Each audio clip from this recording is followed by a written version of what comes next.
All right, test. Good. So I'm Dimitri. I'm one behind in the back of the Bunny account, and what we have here is kind of a breakdown of how I perceive the dynamic between the state and DeFi ultimately playing out, and why I don't think anything we're seeing so far is surprising, what you can expect to see more of, and what you can expect as far as the outcome. And you'll see some, original memes here to kind of amplify the point. So crypto, I view fundamentally as a disintermediation of state control of financial infrastructure. DeFi is a separation of finance and state, which really up until recently wasn't feasible technologically. Like you needed that, the state's rails to facilitate commerce. This is what we're doing is more than innovative technology insofar as what we're accomplishing here. I perceive that it's probably going to keep getting worse insofar as the US response to this stuff, but I see our eventual victory as pretty inevitable, and I draw from what I view as compelling parallels historically on that. So the US is still the world's sole superpower. As much as it does seem to be declining, it's still the man in the room, and in large part it exerts its political will via proxy wars and financial wars, relies a lot on sanctions, dollar diplomacy, SWIFT, etc., to kind of impose its geopolitical will.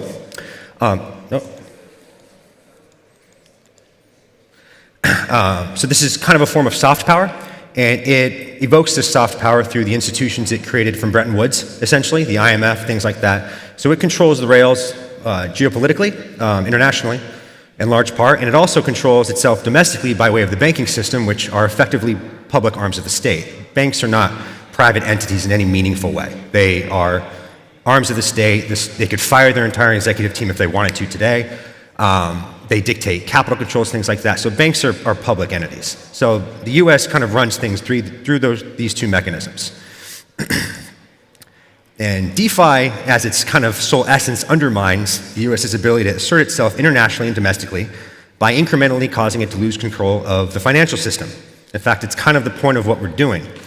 And so part of my framing of this is almost to kind of have you commiserate with the other side. Like, imagine if you were the US. How would you perceive this technology? Is this helpful to me or not? Is this accretive to my control, or does it take away from that?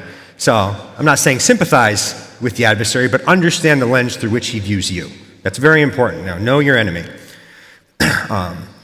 Permissionless, anonymous transactions in a network controlled by no one is entirely antithetical to the foundation of the US-controlled financial system. Everything's permissioned, KYC'd, et cetera, in TradFi. What we're building is definitionally, it's the opposite of that, okay? Your financial existence in TradFi is a privilege. It can be revoked, it can be frozen, you can be kicked out of the system if they want. With us, it's a right. It's the baseline. It's impossible for us to kick you. These are very contrasting ideals coming head on. And this is a big deal for power and control of, the fundamental kind of way that information is relayed, which is how I view money and finances. It's economic information. Everything we tout DeFi for, and this is again like another kind of thing to help illustrate this, everything we tout DeFi for, the state hates it for the same reasons. What we think are strengths, they view as problems. I view these as irreconcilable differences. Like there's no middle ground here, unless we just fundamentally distance ourselves from kind of the core tenets of what we're building, which I don't think is a tenable solution. So power is a zero-sum game, and what we're building takes from that. And what I think is the proper framing here is, how would you anticipate a drug cartel responding to another smaller cartel settling in its territory? I mean, would you expect the smaller cartel to appeal to some kind of legal precedent, or say, hey, Sinaloa cartel, this is a capitalistic market, free exchange of ideas? Like, no, that's going to get you taken out pretty quickly. Like, mafias behave to kind of control and own their territory. And I know this sounds like a kind of Orwellian description of the US, and I understand it's not just that, but again, from this dynamic, I think it's appropriate. And, you need to remember when you're appealing to this kind of legal framework, the state creates the laws, interprets the laws, and enforces the laws. So we're at a very structural disadvantage here in terms of how this works, and they can change the laws as they see fit, and as they often do sometimes. And I don't think relying on jurisprudence made before computers is a very reliable thing to us to bank on. I don't think that's going to save us. And also on an aside on the legal stuff, Coinbase had the legal team of God, and they still got a Wells notice, right? And God knows they did everything to kind of avoid that. They're still getting gone after. And I've never seen interagency disagreement before between the SEC and the CFTC. The SEC thinks everything except Bitcoin is a commodity, is a security. Everything except Bitcoin is a security, and the CFTC thinks ETH is a commodity. So agencies don't even see eye to eye on this, and the best legal teams you can hire are not really protecting you here. So again, this is kind of game theory, I think is the right way to view this, not some kind of legal lobbying approach. And just on an aside, when the US wants something, it just does it. It doesn't ask for permission, it asks for forgiveness, and it doesn't even ask for forgiveness. It just does it. There are plenty of precedents of this for things it finds to be particularly important. Guantanamo Bay, MKUltra, Epstein, the Iraq War. We just declare war now. We just don't. The Senate's supposed to have to ratify that. Whatever. Okay, no, that's fine. The president just does that now unilaterally. The Senate should have to ratify treaties. Whatever. We'll just join the Paris Climate Accord. That's rules. They're becoming more and more parchment guarantees, is what the founders would call them, which is to say just letters on paper that aren't really upheld. And a good parallel for this is the USSR. The Soviet Union had a much more expansive Bill of Rights than the US. It codified far more freedoms and certain delineations and carve-outs. It doesn't matter. None of those freedoms were given, but it looked lovely on paper. And parchment guarantee type of thinking is what you see here when the US really wants to do something. And the media mostly runs cover for them. So, what are you going to do about it? And some reframes I see kind of often of the US will always figure it out and, it'll do right, I think is very historically nearsighted and parochial and doesn't kind of see this from a cyclical type of approach that it deserves to be seen from. Crypto is built very different. Not to meme that phrase, but it is. And I think people who kind of mock, no-coiners who mock us as distributed databases, I think unknowingly kind of mock their own understanding of what this is for human coordination. This is the first form of human coordination writ large that doesn't use violence or the state. And I'm a little repetitive there because the state just uses violence. So this is the first form of human coordination that doesn't use violence. That's a very powerful concept. And I think if you only see this through a very reductionist lens of financial transactions, you're just we're trading online. I think you're kind of viewing the internet as something that just sends emails. It's a very narrow application of something that it does when it was much, much more for information propagation. And crypto cannot, DeFi, I use DeFi and crypto interchangeably, by the way. And Urbit to me is part of this sphere. So, Web3, and I'm going to define Web3 here, but to me, by the way, I'm using these terms kind of interchangeably. Crypto cannot be seen from a normative lens of innovative technology to how the state will view it. We are not building, new SaaS tools or something. This is not, a new go-to-market, how does your recurring revenue service work sort of product here. You need to understand, and this is a really big thing I want to touch on, and I'm going to touch on right now, is the huge substantial difference between third industrial revolution tech and fourth industrial revolution tech that I just don't feel people touch on ever. So the third industrial revolution versus the fourth. Fourth industrial revolution tech is inherently political. And this is to say DeFi, Web3, crypto. And by Web3, I mean a peer-to-peer interactions, essentially, that allow you to circumvent gatekeepers, so to speak. Web 2, don't be evil. Web 3, can't be evil, is how I see that. Not as a VC term, Web 3. I think Web 3 is, it's the best term we have to encompass all that. So fourth industrial revolution tech is inherently political, as opposed to third industrial revolution tech, which in all the industrial revolutions before it, frankly, washing machines, steam engines, whatever. For third industrial revolution, internet, microprocessors, smartphones, these are pure magnifiers of productivity and efficiency. Who doesn't love that? And they were great for individuals, they're great for corporations, they're great for the state, everyone won. They're very everyone does better that way. As Steve Jobs would say, they're a bicycle for the mind, which is to say, that was his really nice way to illustrate that technology allows you to accomplish things more fluidly, conveniently, succinctly. Everything before us did that. It was built to enhance efficiency. And this is a core point. All of this stuff is accretive to the state and to corporations. It helps them. Fourth industrial revolution is not. In fact, it kind of bakes in inefficiency sort of as its underpin. Like, why are we decentralizing a database? Like, why do that? Why not have it in one? Like, that's more efficient. Like, we're baking in things that inherently detract or add friction to how these things work because of what we're removing from the equation when we do it. Fourth Industrial Revolution tech existed to disintermediate existing structures of control of compute and finance, control over compute and finance. It removes gatekeepers as its essence, as its core motivation. It is detractive to the state and corporations. As this stuff proliferates, it does not help them. It doesn't help them. So understand, again, know your enemy. How are they going to view you? Not positively. I wouldn't, right? That's totally rational for them to view us that way. The very nature of what we're building implies political action, and this will require certain forms of political coordination and messaging. As much as I'm not really a fan of that, I don't think we need to politicize anything any more than it is. I hate that too. But it's the nature of what this is. It just is. And pretending like it's not doesn't help you. It's imbued with political essence, as political control as its very like nature. And something I'm going to talk on later in a panel, is part of this. And you are building cool tech, but you are not just building cool tech. It does more than just, it's more than just cool tech. Another framing here: the U.S. is a young country. I'm in Europe right now, so I don't need to sell you guys on this, but it became the #1 economy around late 1800s, 1890-ish, and it became the preeminent superpower towards the end of World War II. So we're talking about 78-ish years here, 78 years.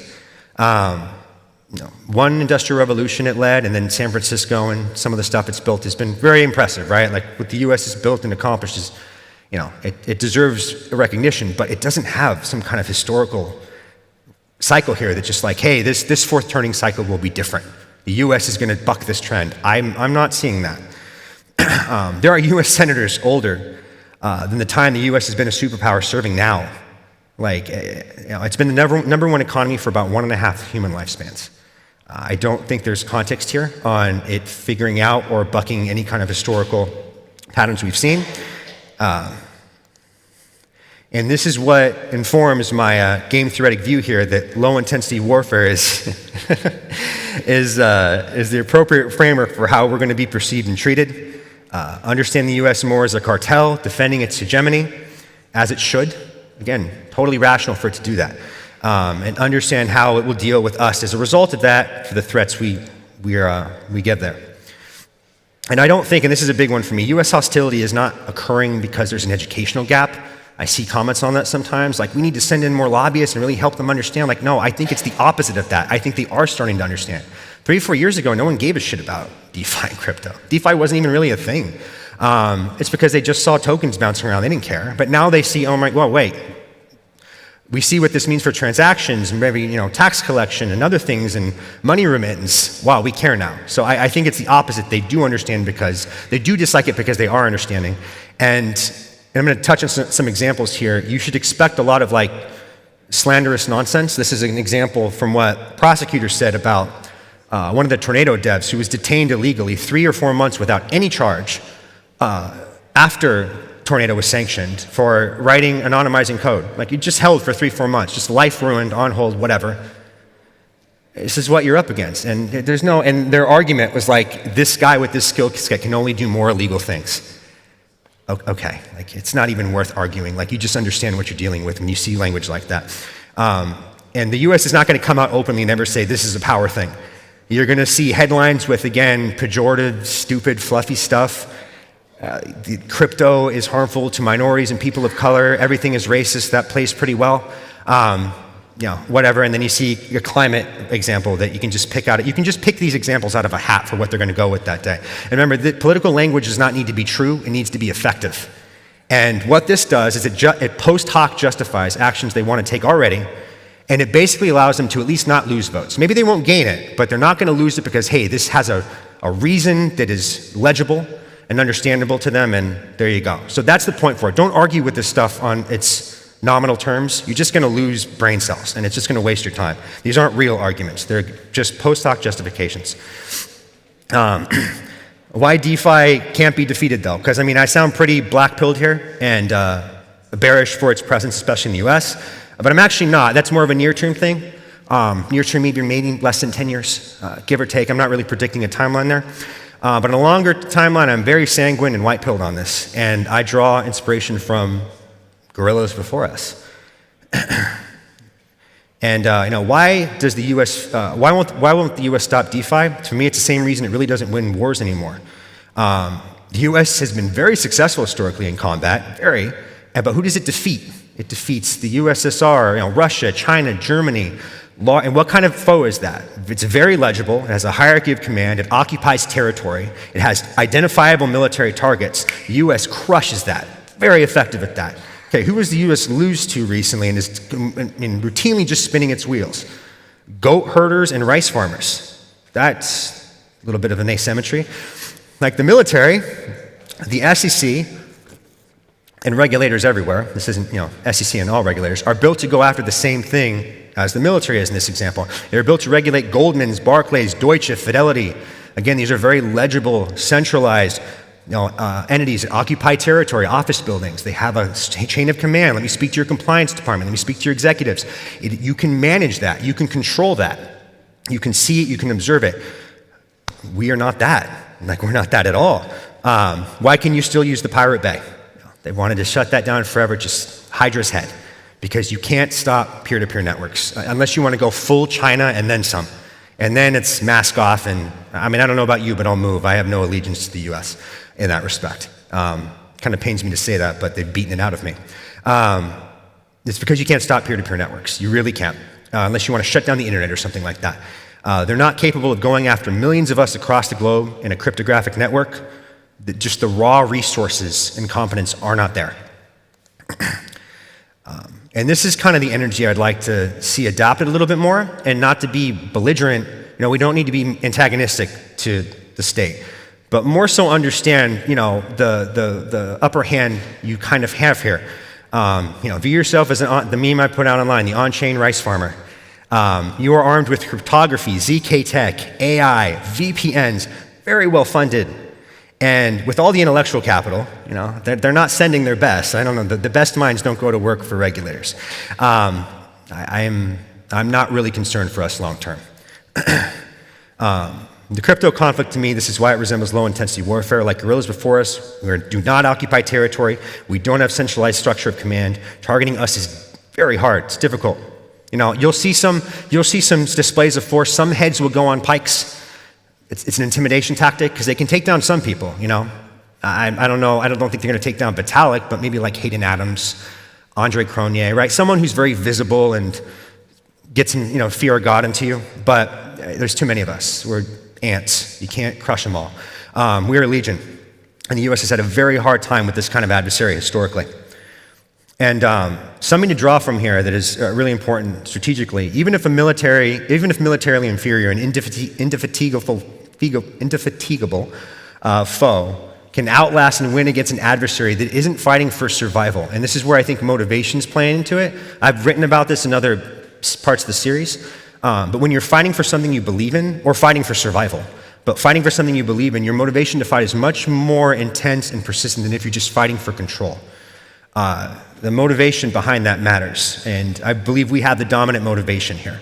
The superior force will eventually capitulate, fighting an unwinnable war that their livelihood isn't staked on. When the U.S. wins this war, I see it as mostly becoming the U.K. with a Second Amendment. That's not a life or death scenario for the U.S. It just stops becoming the arrogant superpower it can be, but it still has a good standard of life and living. It's not going to be destroyed.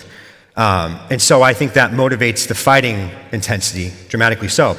And an example here from the Vietnam papers and from the CIA. It was exposed 70% of the reason we continued to fight this war was to not be embarrassed because of losing to Vietnamese farmers. And what did? We ended up quitting. We want this more than them. We're more sophisticated, robust, and well-funded and coordinated than guerrillas before us. And we have the dominant motivation. And this is a quote I really like from Henry Kissinger. The conventional army loses if it does not win. The guerrilla wins if he does not lose. You just need to not die. There doesn't need to be a crushing blow here. There doesn't need to be a Mike Tyson punch. The U.S. does need to deliver a Mike Tyson punch. We don't. You just persist. You will fatigue war of attrition the other side out of existence, and it's worked historically. It's leaving Afghanistan after how many years? It's just we're not winning this. And really, do we care that much? We're going to get embarrassed for a couple weeks, and then life goes on. Whereas we would care. The essence of an industry I care about deeply would die. Like, I'm not just going to leave that. So again, just don't die. This line is, that quote is very compelling to me. And so now on to the El Salvador method. I'm going to touch on kind of how I see network states manifesting and some core concepts that I think are important to keep in mind. So some main ones that I want to touch on that I think are kind of very orienting here. On-chain networks are trustless, but off-chain ones are not. The best societies are high trust. I mean, if you go to the US, you'll see why that is. Many of them are not high trust. Having spent some time in the UK for a month last month in a smaller town, and like, you know, I've lived in lots of Airbnbs and stuff, and like, you know, rural Maine, things like that. You can see the stark difference between a high trust and low trust society. And the second part, code is not law. Like, it's just not law. Men with guns is law. Men with guns will always be law. And that's just how it works so long as you don't, you know, have a physical body. Whoever can put you in a box creates the law. So this is very important for where we can set up shop for these network states. The cultural and infrastructure changes that need to take place to kind of galvanize this relocation for people for like DeFi tier autonomy, there's going to need to be some changes to kind of orient that, and this is what I think there'll be. And on an aside, this is going to be kind of what I touch on too at the panel later on at 4:30, so plug, I'll be down there talking on like Urbit adoption, stuff like that, that's tangential to this. DeFi will become a form of identity similar to other tribal ones, meaning affiliation with crypto will carry similar optics or, you know, things you can read into as nationality or political ones. I actually think I'm being kind of redundant differentiating between political affiliation and DeFi. I think they will converge as if you have this kind of belief in certain levels of sovereign finance, you obviously align with something else politically. And I view this as a form of costly signaling as a trust communicator. So as DeFi gets demonized, it becomes more or less a casual hobby and more a commitment to ideals. DeFi becomes a heuristic that a person has a set of beliefs with you that align with your own. And I think tribal trust like this is necessary to form and orient these communities. The most powerful movements have this kind of very shared trust dynamic and ardent belief in what they're doing. And kind of as a good example, I would illustrate Urbit here. And what's the Venn diagram of an Urbit user and a Reddit user? I mean, I don't think there's much crossover there. I can probably predict 85% of the people's political ideologies here just by the very nature that they're here. If they have a planet, I can probably predict 93% of them. So, you know, that's powerful. It's not a bad thing. In fact, it's a very orienting thing that I think we should play into more. And again, not to inherently politicize something you don't need to, but that's already there. It's there, so recognize it. Web3 native tech stacks need to take center stage, and this is where I see Urbit as being very critical to this. To me, ETH is the financial network. Things like Filecoin and Arweave are the storage, you know, cloud compute network of sorts. Urbit is the communication and internet application network. Like, these are all part of a sovereign tech stack to me that kind of work with each other and are synergistic and have the same kind of ethos to what they're providing. And these need to take center stage both because it's a good thing, and I also think it'll become a necessary thing. This is something I've written about for a bit. I fully expect big tech and cloud providers to turn on us when the state makes them. Sort of like Operation Choke Point 2.0. You know, right now it's easier for them to ID banks and on-ramping. But if you're, you know, a fair amount of ETH is, I believe, validators and nodes are leverage AWS in some respect, the validators anyway, I think. You know, you can just change the laws. Now you're a money transmitter. Now you're something that requires formal registration, documentation. You think AWS or Azure are going to want to touch that? Like, no, it's easier to kick you off. So I fully expect them to kick us off one of these days when the US tweaks what money transmitters mean or whatever game they play to make it a liability to work with us. Same way it's a liability for banks to kind of work with us right now, right? And again, I think this would be something that really speaks to when you see someone working on this, you'd be like, wow, you know, this person, I can identify with this person in some respect. And this is an area I disagree with Balaji on his belief that crypto communities will be geographically decentralized, but ideologically aligned. I don't think the geographic decentralization thing is plausible. Where your physical body is matters, and the place with a monopoly on violence can't dislike you. Unfriendly countries are just not going to allow parallel economies and financial networks to exist in their borders. Like, it's just not, you're going to have to work with them. You know, it's going to have to be a mutually beneficial engagement. We help you by bringing in wealth, whatever, and then you allow us to exist and, provide protection, whatever. Like, you don't hate us. It matters a lot. The territory you live in cannot be hostile because men with guns are law. Geographic proximity is necessary for things like, again, we're physical beings, so we need to coordinate things like, food and what have you, real resources. I want to touch on this a little bit more.